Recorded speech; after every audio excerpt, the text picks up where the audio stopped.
Le faire-part de mariage arriva un mardi matin. Papier blanc cassé qui se sentait comme une lame contre mes doigts tremblants. Mais ce n'était pas la calligraphie élégante ou le papier coûteux qui fit glacer mon sang.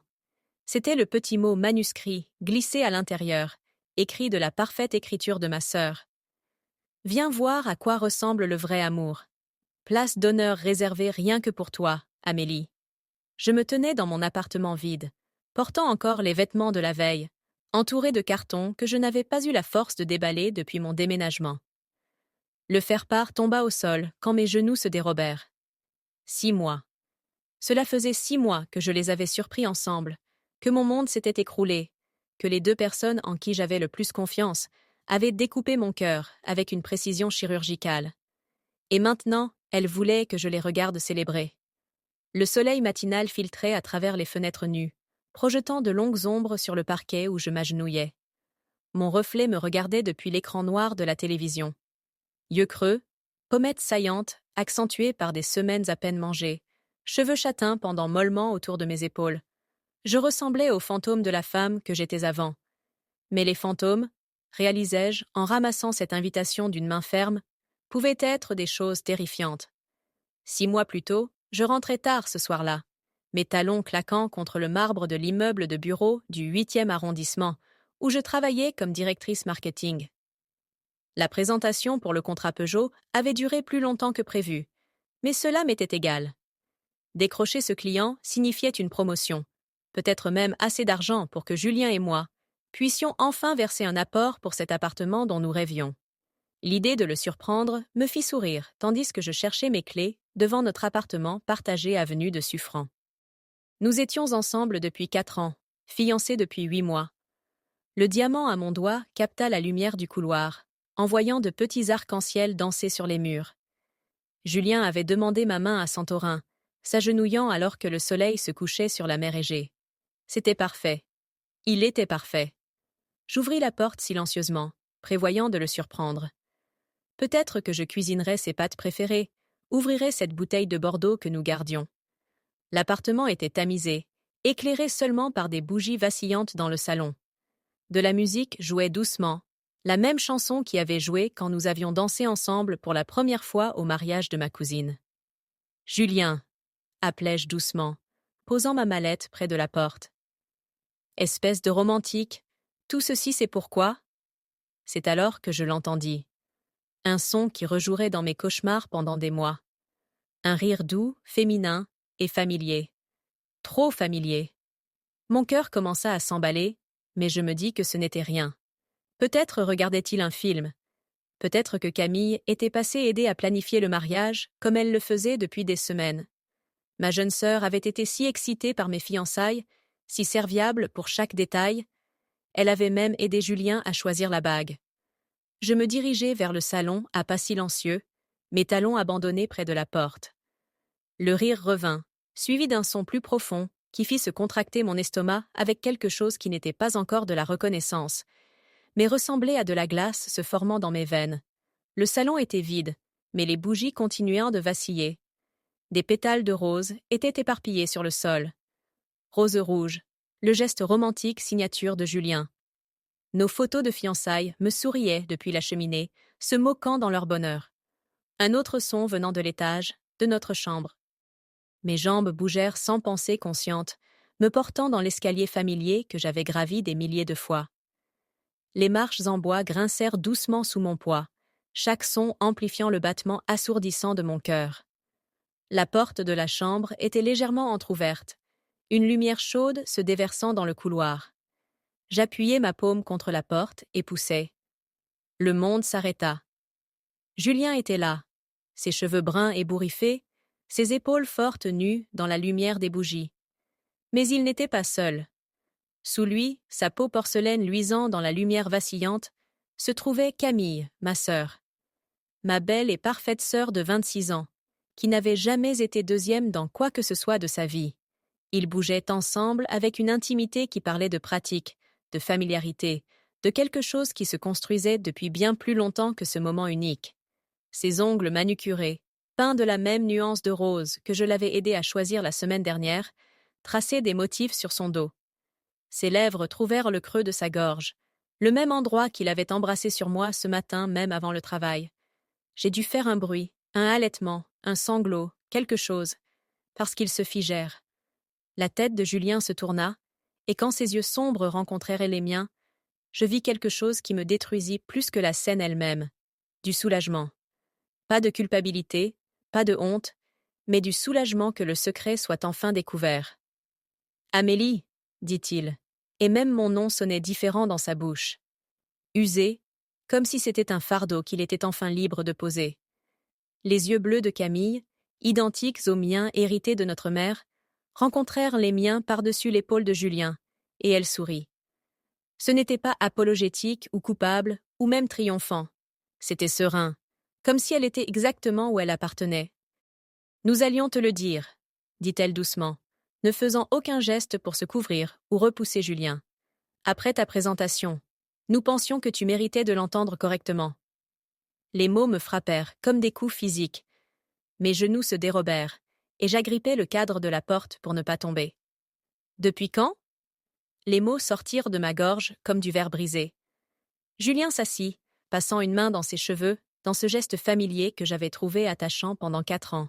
« Amélie, s'il te plaît, laisse-nous expliquer. »« Depuis quand ?» répétai-je plus fort cette fois. Camille s'assit aussi, le drap tombant de son corps parfait sans honte. « Depuis ta soirée de fiançailles ?» dit-elle simplement. « Tu te souviens ? Tu étais si occupée avec le travail cette semaine-là.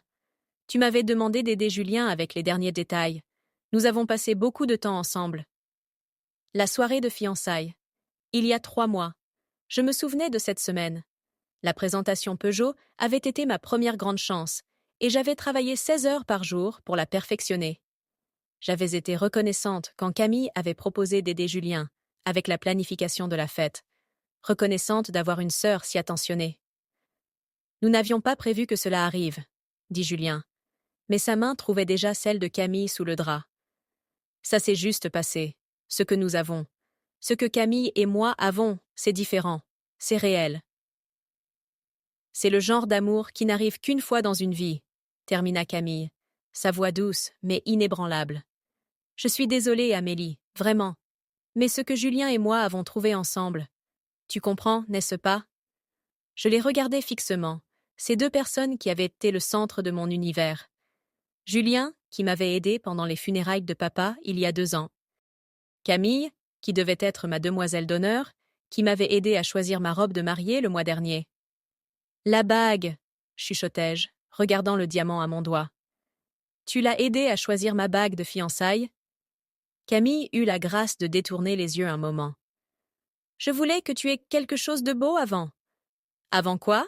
Avant que tu voles ma vie ?»« Personne n'a rien volé, » dit Julien, sa voix prenant ce ton patient, qu'il utilisait quand il pensait que j'étais dramatique. « Ce que Camille et moi avons, ce n'est pas pour te blesser, c'est pour trouver où nous appartenons vraiment. » Je retirai la bague de mon doigt, surprise par la facilité avec laquelle elle glissa après des mois d'être un élément permanent. J'avais perdu du poids du stress et des longues heures de travail, mais je ne l'avais pas remarqué jusqu'à maintenant. Je la posai soigneusement sur la commode, juste à côté de la photo encadrée de Julien et moi de nos vacances en Italie l'année dernière. « J'ai besoin que vous sortiez tous les 2 de mon appartement, » dis-je calmement. « Amélie » commença Julien. « Sortez maintenant. » Camille se leva du lit, avec une grâce fluide, complètement à l'aise dans sa nudité, tandis qu'elle rassemblait ses vêtements. Elle était éblouissante, grande, élancée, avec le genre de beauté sans effort qui l'avait rendue reine du bal, reine de promotion, la fille préférée dans chaque pièce où elle entrait. « Je vais faire mes bagages ce soir, » dit finalement Julien, montrant enfin une pointe d'inconfort. « Je n'ai jamais voulu te blesser, Amélie. Tu dois le croire. » Je les regardais s'habiller en silence. Ces 2 personnes qui venaient d'oblitérer tout mon avenir avec la facilité désinvolte de changer de chaîne. Camille se déplaçait dans la chambre comme si elle y appartenait, comme si elle y avait été de nombreuses fois avant. Mais elle y avait été, réalisai-je. Tous ces soirs où j'avais travaillé tard. Tous ces soirs où Julien disait qu'il était trop fatigué pour sortir. Tous ces week-ends où Camille avait été occupée avec des plans mystérieux. « Nous serons respectueux, » dit Camille, alors qu'il se préparait à partir.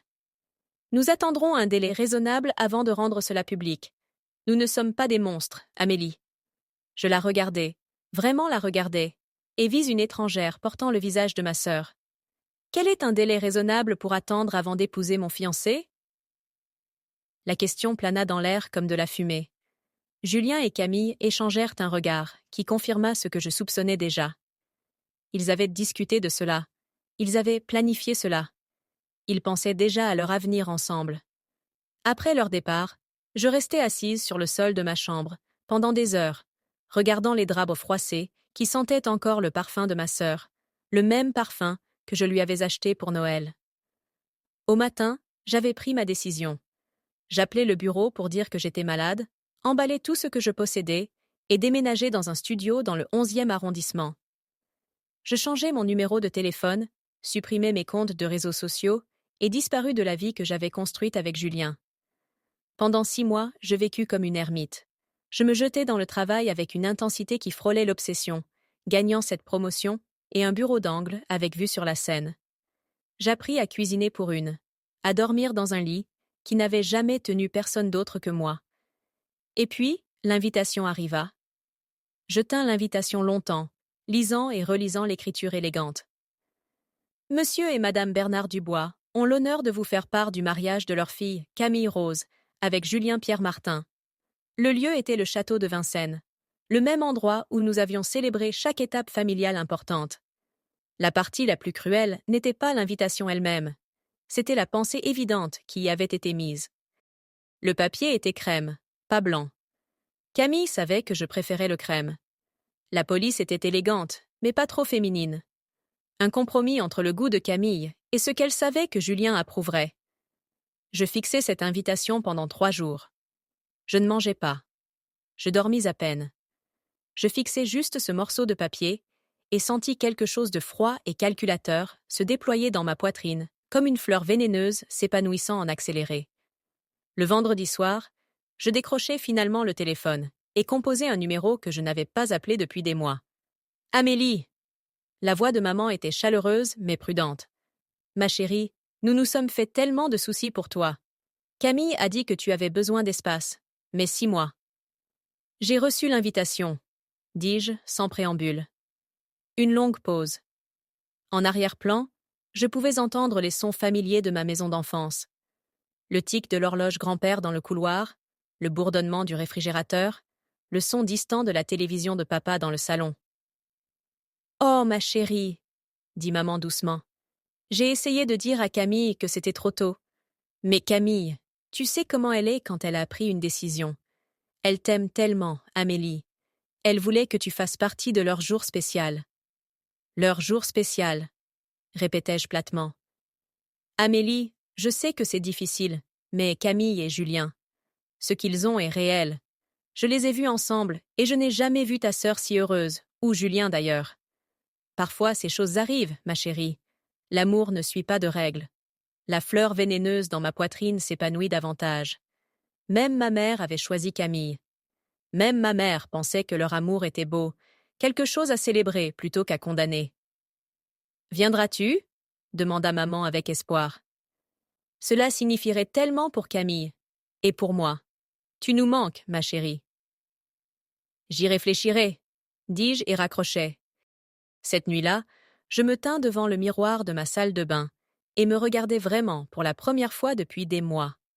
La femme qui me regardait était une étrangère, mince, aux traits aigus, avec des yeux qui tenaient quelque chose de sombre et scintillant.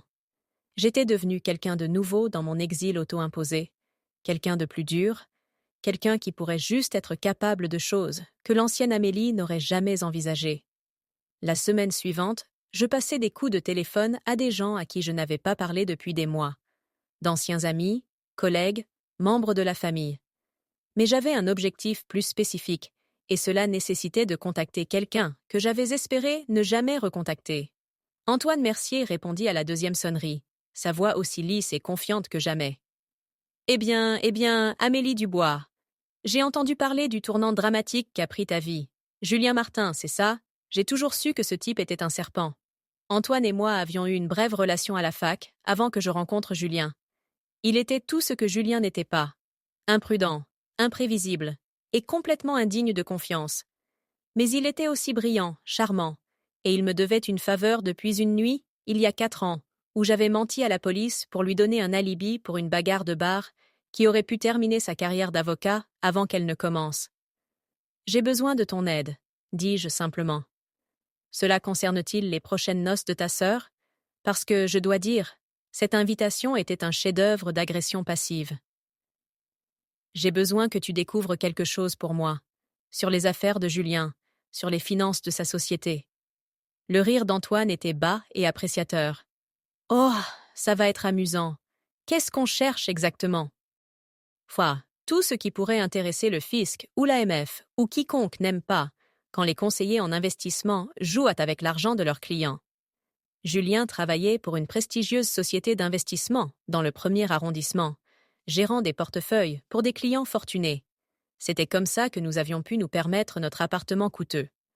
Antoine appela 10 jours plus tard avec des nouvelles qui dépassaient même mes espoirs les plus sombres. « Ton Julien a été très vilain. On parle de charges fédérales vilaines. Prison ferme vilaine. » J'étais assise dans mon bureau, regardant par les fenêtres la Seine en contrebas.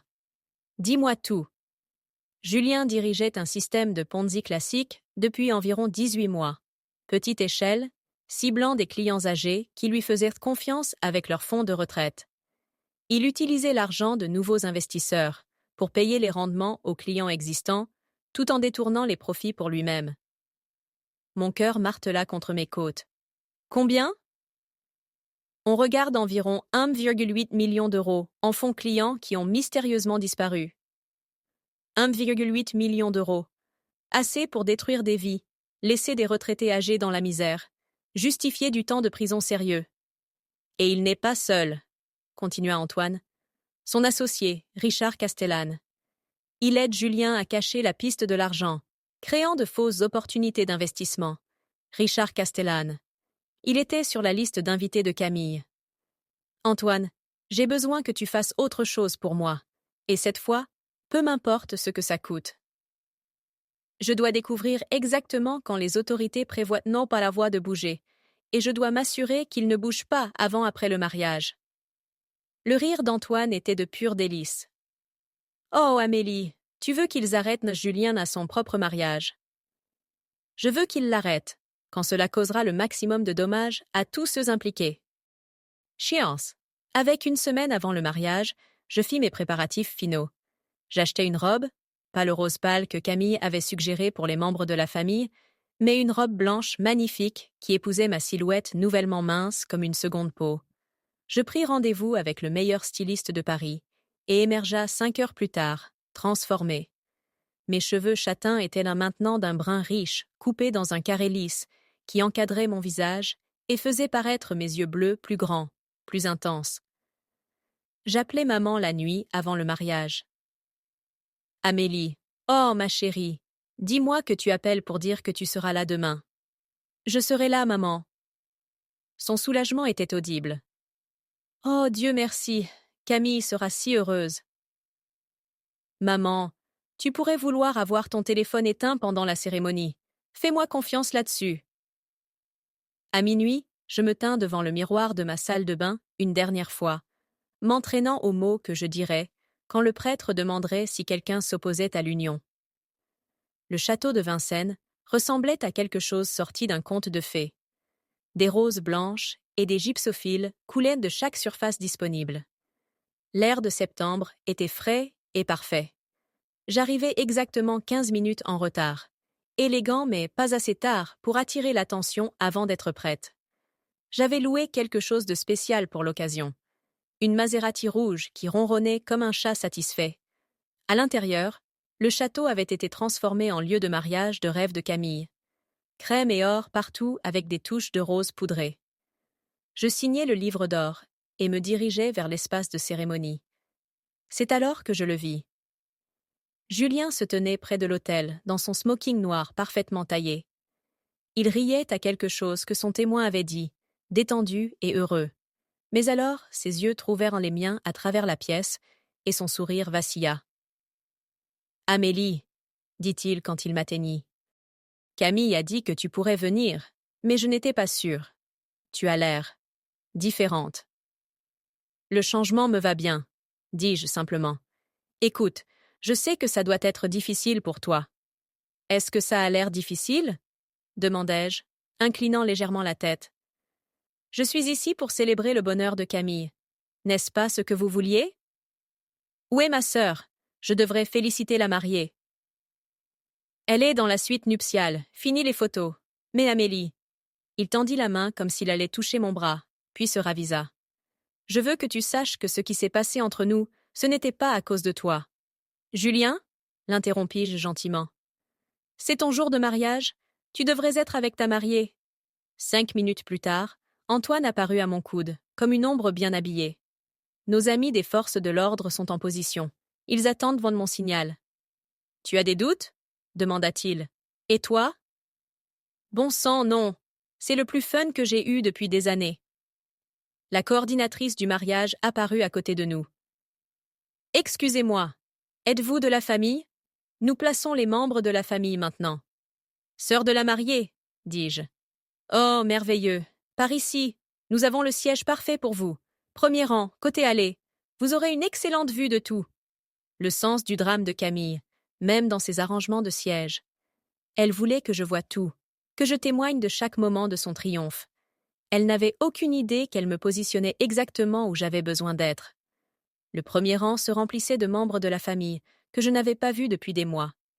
Mes tantes et oncles, la marraine de Camille, ma grand-mère.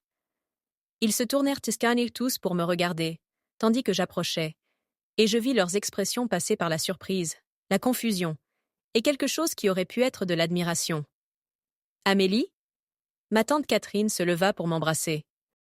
Oh, ma chérie, tu es absolument magnifique. Cette robe, tes cheveux, tu es radieuse. Nous nous sommes tous fait du souci pour toi. Ta mère a dit que tu n'allais pas bien après. Eh bien, après tout ce qui s'est passé. Je vais beaucoup mieux maintenant, dis-je, m'installant à ma place. Ce soir ressemble à un nouveau commencement. La cérémonie devait commencer dans 10 minutes. Autour de moi, 300 invités s'installèrent dans leur siège. Je vérifiais que tout était toujours là, dans ma petite pochette. La clé USB, la carte de visite, la petite boîte qui changerait tout. Le quatuor à cordes passa aux premières notes du canon de Pachelbel, et un silence tomba sur la foule. La cérémonie commençait. Le cortège nuptial commença sa procession dans l'allée. Les demoiselles d'honneur de Camille, toutes blondes et belles, dans leurs robes roses poudrées. Et puis la musique changea pour la marche nuptiale, et chaque invité se leva. Camille apparut au fond de l'allée comme une vision d'un conte de fées. Sa robe était en soie blanche, pure et dentelle, avec une traîne qui s'étendait sur 2 mètres derrière elle. Ses cheveux blonds étaient relevés dans un chignon élaboré, orné de petites perles. Elle portait un bouquet de roses blanches et de pivoine. Elle avait l'air absolument radieuse. Elle ressemblait à tout ce dont j'avais rêvé d'être il y a 6 mois. Papa marchait à côté d'elle, distingué et fier dans son smoking noir. Il rayonnait, complètement pris dans la joie du moment. Quand ses yeux rencontrèrent les miens, il me fit un clin d'œil. Mais alors Camille arriva à mon niveau, et ses yeux trouvèrent les miens. Elle souriait toujours, mais quelque chose vacilla dans son expression. Surprise de me voir là, oui, mais quelque chose d'autre, quelque chose qui aurait pu être de la nervosité. Je lui donnai mon sourire le plus chaleureux et articulai les mots « Tu es magnifique !» Ses épaules se détendirent légèrement, et elle continua dans l'allée jusqu'où Julien attendait. « Bien-aimé !» commença le prêtre, sa voix portant facilement à travers la chapelle bondée. « Nous sommes rassemblés ici aujourd'hui pour célébrer l'union de Camille Rose Dubois et Julien Pierre Martin. » J'écoutais d'une oreille distraite, pendant que le prêtre parlait d'amour et d'engagement. Autour de moi, les invités essuyèrent des larmes et sourirent au beau couple debout à l'autel. Le prêtre commença les vœux traditionnels. « Julien, prenez-vous Camille pour épouse légitime, pour la voir et la chérir, dans la maladie et la santé, pour le meilleur et pour le pire, jusqu'à ce que la mort vous sépare ?»« Oui, je le veux, » dit Julien, sa voix forte et claire. « Camille, prenez-vous Julien pour époux légitime ?»« Oui, je le veux, » chuchota Camille, des larmes de joie coulant sur ses joues d'imparfaite. Le prêtre sourit. Si quelqu'un a une raison pour laquelle ces deux personnes ne devraient bon pas être unies par les liens sacrés du mariage, qu'ils parlent maintenant ou se taisent à jamais. La chapelle tomba dans le silence traditionnel. 300 invités retinrent leur souffle, attendant que le moment passe pour que la cérémonie puisse continuer vers sa conclusion joyeuse. Je me levai. Le mouvement était fluide, gracieux, impossible à ignorer. Chaque tête dans la chapelle se tourna vers moi, et j'entendis l'inspiration aiguë de mes membres de famille au premier rang. Le bouquet de Camille trembla dans ses mains, et le visage de Julien devint complètement blanc. « Je m'oppose, dis-je clairement, ma voix portant jusqu'à chaque coin de la chapelle. Le prêtre avait l'air confus. « Pardon, mademoiselle, mais avez-vous des motifs légaux pour cette opposition ?»« J'en ai, dis-je, plongeant dans ma pochette et retirant la petite boîte en bois qu'Antoine m'avait donnée. Mon père, pardonnez-moi, j'ai des preuves que le marié a commis plusieurs crimes financiers et est actuellement sous enquête par les autorités. La chapelle éclata.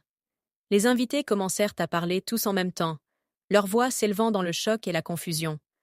Le photographe, Dieu le bénisse, continua de prendre des photos. « Amélie !»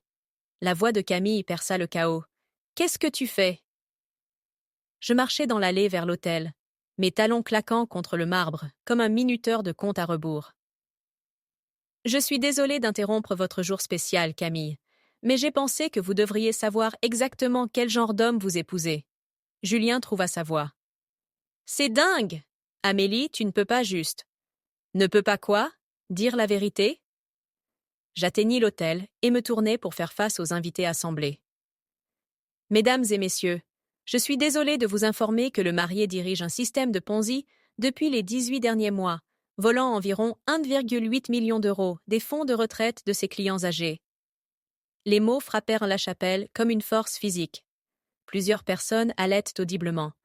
Les collègues d'affaires de Julien dans la foule se regardèrent avec une horreur naissante. « C'est un mensonge, » dit Julien, mais sa voix manquait de conviction. « Vraiment ?» J'ouvris le dossier et retirai un relevé bancaire. « Ceci est votre compte personnel, Julien, celui que vous pensiez que personne ne connaissait, celui où vous avez déposé de l'argent volé du fonds de retraite d'Agnès Moreau, âgée de 74 ans. » Je tins un autre document. « Et ceci est un rapport d'investissement falsifié que vous avez créé pour Henri Kim, montrant un retour de 12 sur de l'argent que vous avez en fait perdu, dans de mauvais choix d'action. » Camille regardait maintenant Julien, son bouquet oublié dans ses mains. « Julien, dis-lui qu'elle ment. Dis à tout le monde qu'elle ment. » Mais Julien ne pouvait pas parler. Sa bouche s'ouvrait et se fermait comme un poisson se noyant dans l'air. Je continuai ma présentation, ma voix calme et professionnelle.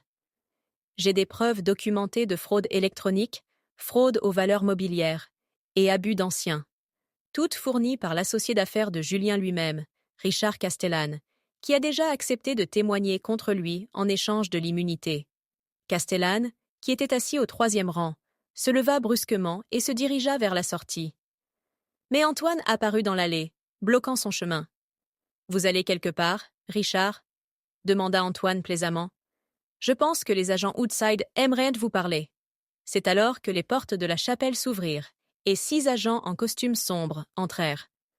L'agent principal, une femme sévère dans la quarantaine, s'approcha de l'autel avec son badge tenu haut. « Julien Martin, vous êtes en état d'arrestation pour fraude aux valeurs mobilières, fraude électronique et blanchiment d'argent, » annonça-t-elle. « Vous avez le droit de garder le silence. » Le reste de ces mots fut perdu dans le chaos qui éclata dans toute la chapelle. Les invités étaient debout, parlant, criant, certains essayant de pousser vers les sorties. Mais je n'avais d'yeux que pour Camille. Ma sœur se tenait figée à l'autel dans sa robe blanche parfaite, regardant l'homme qu'elle avait volé de moi être menotté devant 300 témoins. Son visage était passé de pâle à vert. « Camille, » dis-je doucement, m'approchant d'elle. « J'ai essayé de te prévenir du genre d'homme qu'il était vraiment. » Elle se tourna pour me regarder, et je vis quelque chose que je n'avais jamais vu dans ses yeux auparavant. La défaite. « Tu savais ?» chuchota-t-elle. « Tu savais à propos de ça quand tu es venu ici. » Je soupçonnais que quelque chose clochait il y a des mois. Mais j'étais trop amoureuse pour le voir clairement. Tu m'as rendu service, vraiment. Tu m'as sauvé d'épouser un criminel. Julien était emmené menotter, ses témoins le suivant dans un silence stupéfait. Comme il passait près de moi, il me regarda directement. « Ce n'est pas fini, » dit-il calmement. « Si, ça l'est. Ça l'est depuis 6 mois.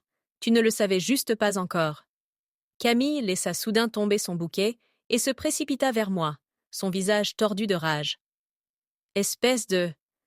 Tu as détruit mon mariage. Tu as détruit ma vie. »« Non !» dis-je, reculant calmement. « J'ai sauvé ta vie. Tu ne t'en rends juste pas compte encore. » Alors que les invités commençaient à sortir de la chapelle en groupe choqués, je sentis une main sur mon bras. Antoine apparut à côté de moi, souriant comme s'il venait de gagner à la loterie. « Ça !»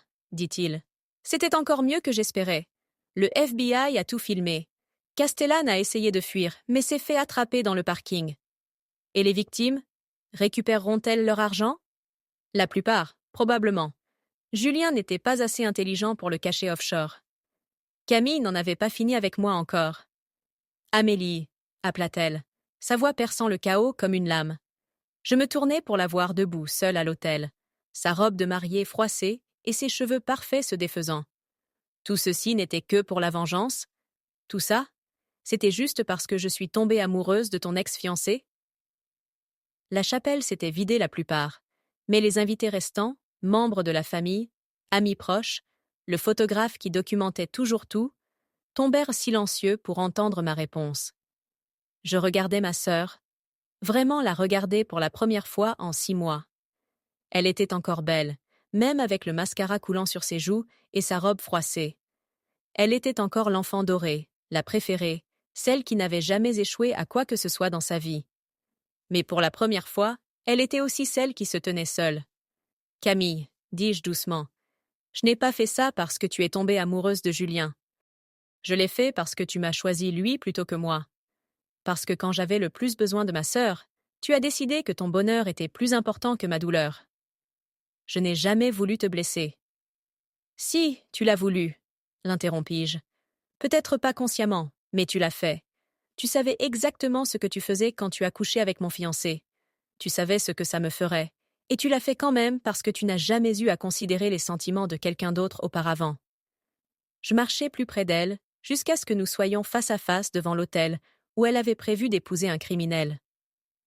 Donc non, ce n'était pas juste de la vengeance. C'était de la justice pour les victimes de Julien, pour les personnes âgées dont il a volé les fonds de retraite. Et oui, pour moi aussi, parce que je méritais mieux que ce que vous m'avez tous les deux donné. Les épaules de Camille commencèrent à trembler. « Tu n'es pas la victime ici, Amélie. Tu es celle qui vient de détruire mon mariage devant tout le monde qu'on connaît.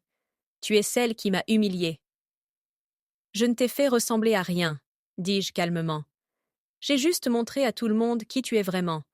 Quelqu'un qui volerait le fiancé de sa sœur et l'inviterait ensuite à les regarder se marier. Et qu'est-ce que ça fait de toi? Quelqu'un qui détruirait le bonheur de sa propre sœur juste pour se venger. » Je considérais sérieusement la question. Ça fait de moi quelqu'un qui ne sera plus jamais la victime de personne. Ça fait de moi quelqu'un qui se défend. Camille me fixa longtemps, et je vis quelque chose changer dans son expression. La colère était toujours là, mais en dessous il y avait autre chose. De la reconnaissance, peut-être, ou du respect. « Je ne sais plus qui tu es, » chuchota-t-elle. « Je suis exactement qui j'ai toujours été. Tu n'as juste jamais pris la peine de regarder. » 6 mois plus tard, je gardais ma promotion et mon bureau d'angle.